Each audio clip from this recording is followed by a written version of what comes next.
Ils ont surgi depuis l'autre bout de la passerelle avec un seul cri d'alarme. L'argent, l'épidémie reprend.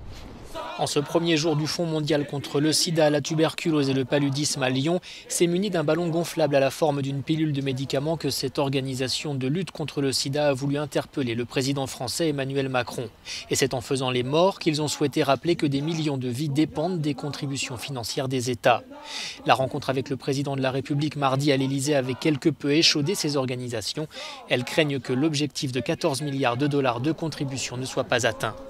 Il nous manquerait à peu près 500 millions de dollars pour les 3 années à venir pour mettre fin aux épidémies. Ça représente 350 000 morts à venir et plus de 5 millions de contaminations. Donc on enjoint le président de la République de faire quelque chose. On n'est pas ici en France et accueillir la conférence pour faire de la figuration. On est là pour récupérer de l'argent et pour faire la différence.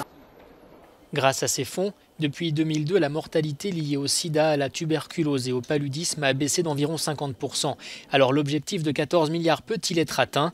Nous avons directement posé la question à la ministre de la Santé, Agnès Buzyn. Écoutez, notre objectif, c'est évidemment de reconstituer plus que la précédente conférence en 2016. Nous avions fixé un objectif ambitieux de 14 milliards de dollars.